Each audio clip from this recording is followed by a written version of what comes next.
Hello friends, good morning. आज 2 मार्च है 2024 के हैं। हम एनालिसिस करने वाले हैं द हिंदू न्यूज़पेपर की फॉर ऑल स्टूडेंट। चाहे वो किसी भी स्टूडेंट हो, अगर उनके लिए करंट अफेयर्स इम्पोर्टेंट है तो मैं जो एनालिसिस करती हूँ वो स्टूडेंट्स के लिए है। और फ्रेंड्स, मेरी जो कोचिंग है वो मतलब एकदम बहुत ही आसपास कोई इंसान तो नहीं है, घर तो नहीं है, लेकिन चिड़िया जो है वो है, तो प्लीज़ इग्नोर। सुबह सुबह चिड़िया की जो आवाज़ें होती है ज़्यादा आती है, तो प्लीज़ इग्नोर करिएगा। और फॉर ऑल स्टूडेंट्स मेरे चैनल से जुड़ी रहेगा। अगर कोई भी दिक्कत हो, प्रॉब्लम हो, कमेंट में ज़रूर पूछना। और अपनी जो है नोटबुक और पेन लेते हुए बैठना और मेरी बातों से समझकर नोट अपनी लैंग्वेज में बना लेनी है। आज की हमारी जो पहली टॉपिक है वो है केंद्र सरकार के द्वारा हस्तक्षेप किए गए कुछ करोड़ रुपए के बारे में। चलिए जानते हैं।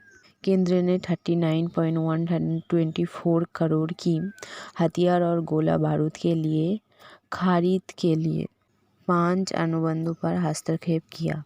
हमारी जो केंद्रीय रक्षा मंत्रालय है उन्होंने मंगलवार को तीनों सेनाओं के लिए 125.39 करोड़ रुपए का 5 प्रमुख जो हस्तक्षेप है उन्होंने किया है।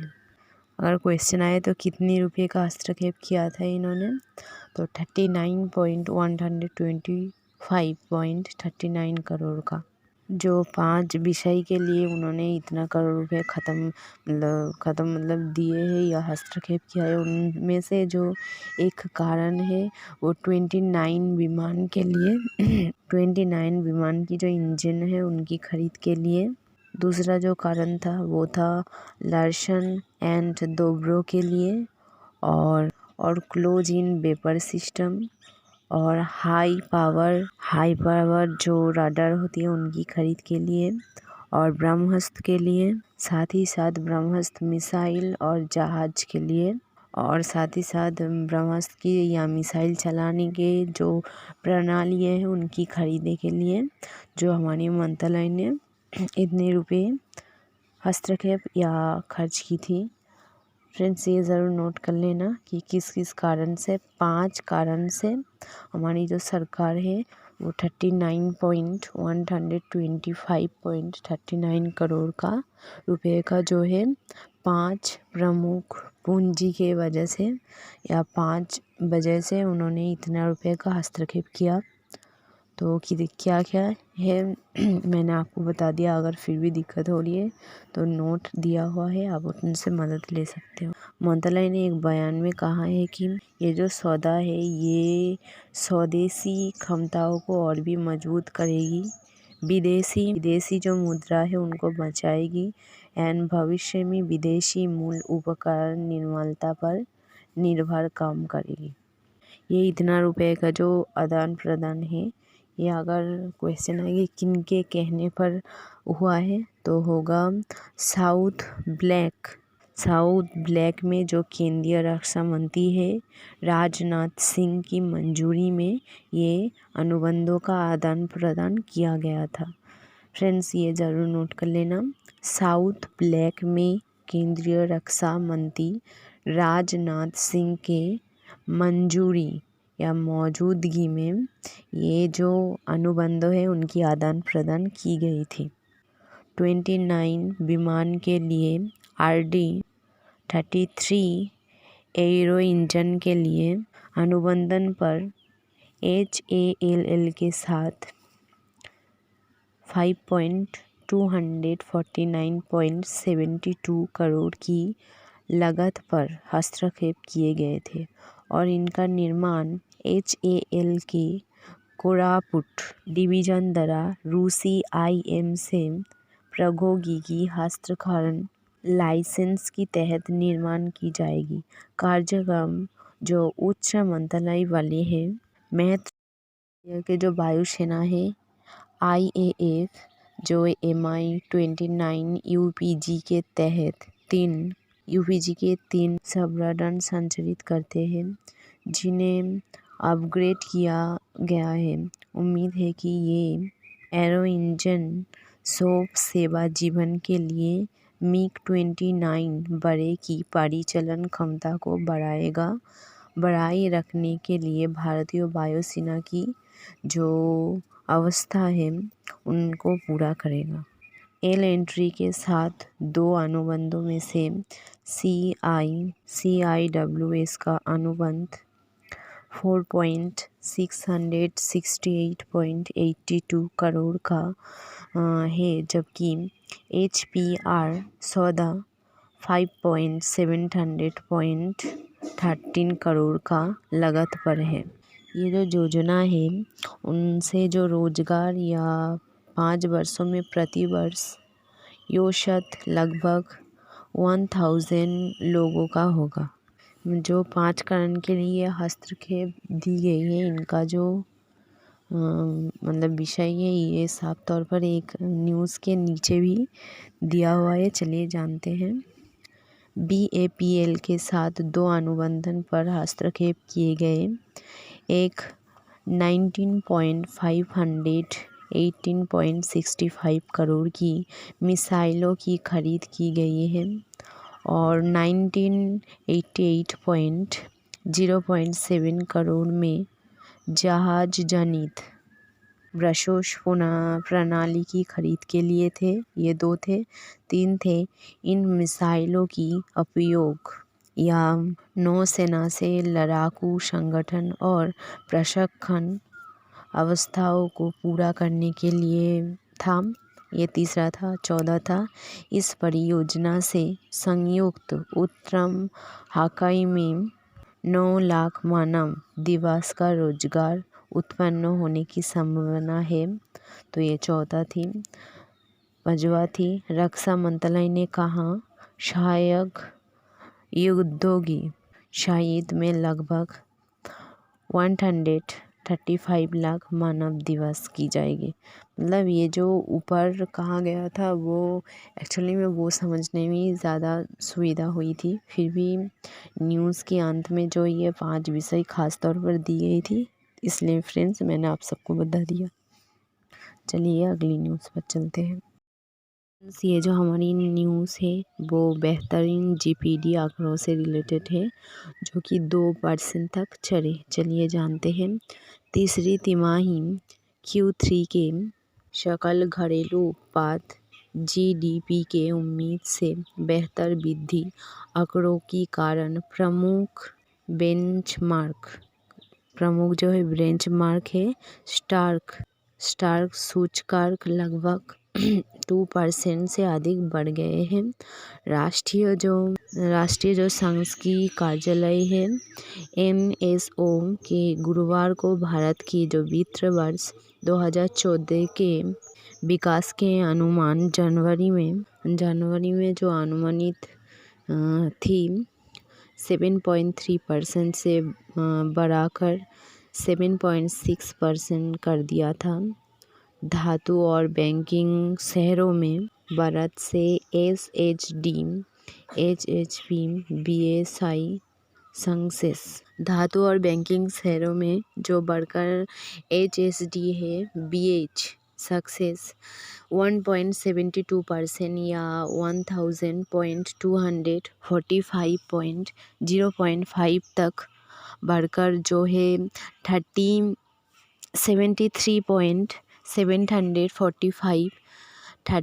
के सर्वकालीन उच्च स्तर पर पहुंच गई है।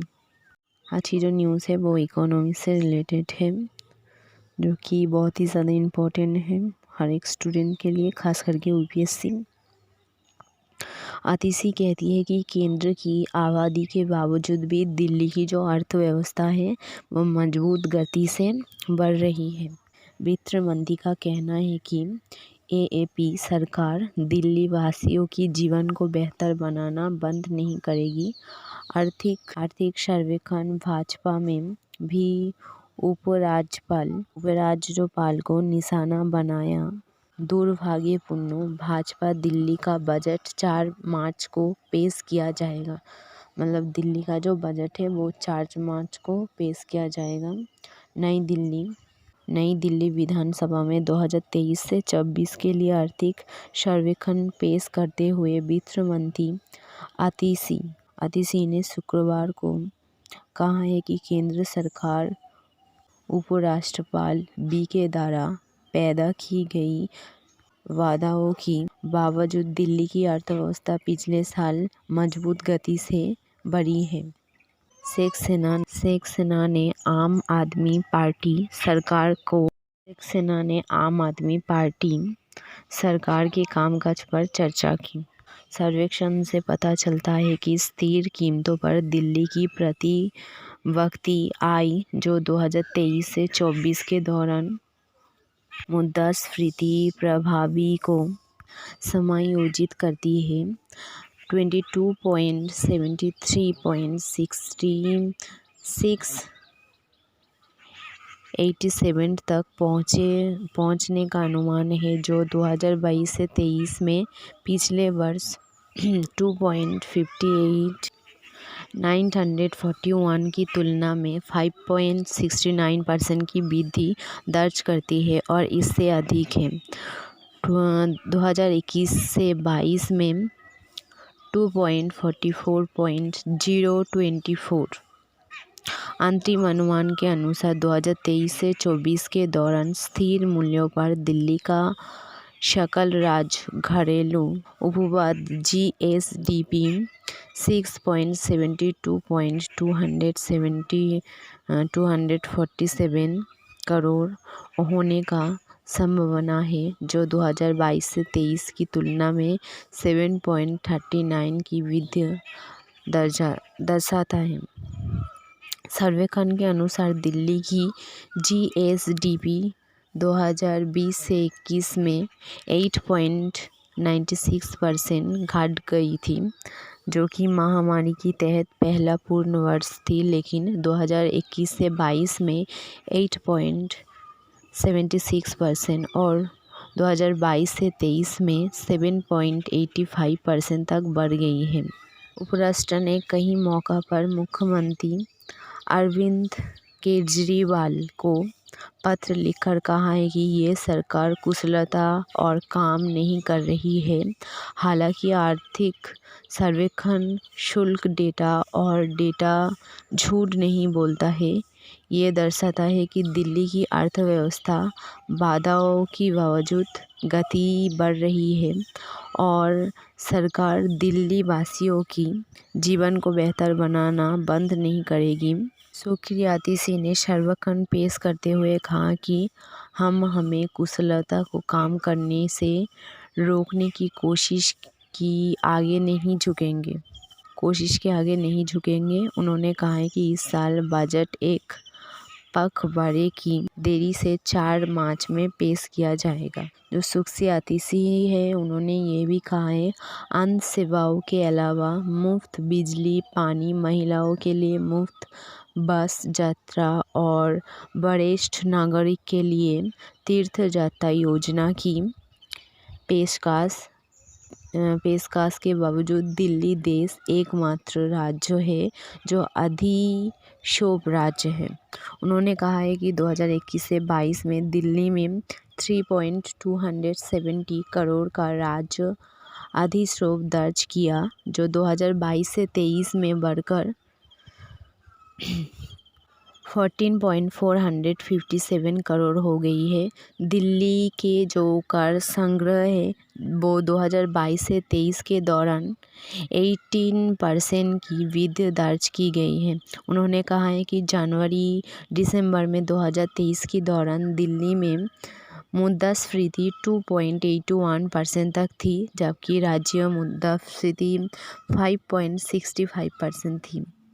नागरिकों के बारे में बोलते हुए जो 2022 से 23 में प्रस्तुत और रोजगार की बजट मुख्य आकर्षण था, वो सुश्री आतिशी ने कहा है कि 2020 से 21 में बेरोजगारी दर पर 6.3% थी, लेकिन अर्थव्यवस्था को बढ़ावा देने के सरकार के इस प्रयासों के कारण 2022 से 23 में घटकर 1.9 हो गई है। मतलब जो बेरोजगार की संख्या थी मतलब पहले जो बेरोजगारी का परसेंटेज थे वो 6.3% थी, अभी घटकर 1.9% हो गई। मजदूरी के लिए बड़ी जीत में राजस्थान ने शहरी रोजगार योजना के लिए नए नगर निकायों तक बढ़ाया।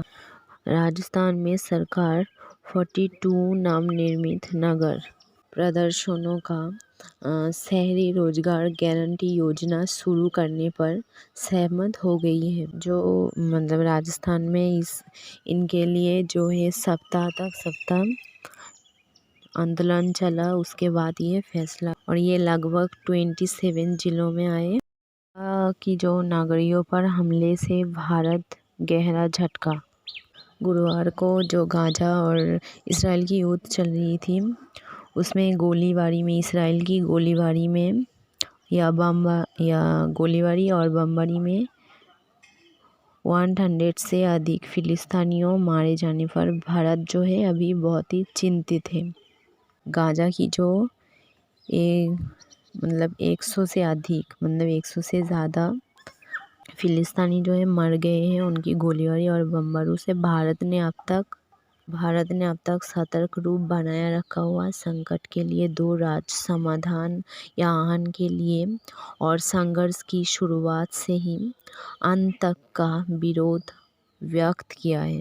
भारत इस संघर्ष में कोई हितधारकों का संपर्क नहीं है, जिनसे अब तक 30,000 से अधिक लोगों की जान ले ली है। विदेश मंत्रालय ने एक बयान में कहा है कि मानवीय सहायता या विवरण के दौरान कल उद्रनी गाजा में जानमाल के नुकसान के लिए हम गहरे सदमे में हैं।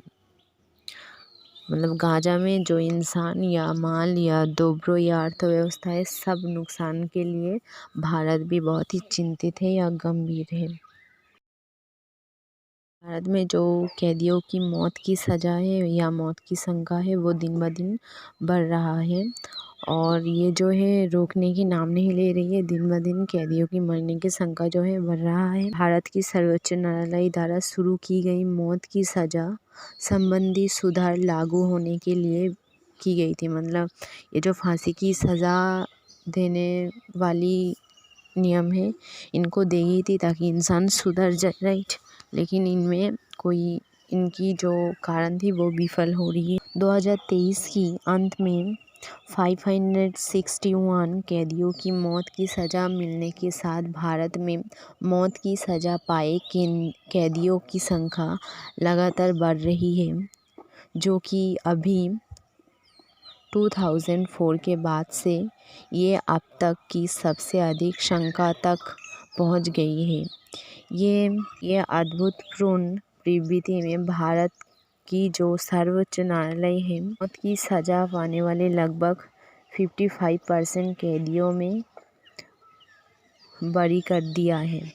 भारत की जो सबसे बड़ी सर्वोच्च न्यायालय है, वहाँ 55% कैदियों को जो है छोड़ दिया है। 2023 में सुने गए मामलों में सुना गया था कि 6 कैदी इस विकास मृत्युदंड की सज़ा में सुधार के लिए एक संविधान पीठ बुलाने की अदालत की पहल सितंबर 2022 के साथ समझा जाना चाहिए।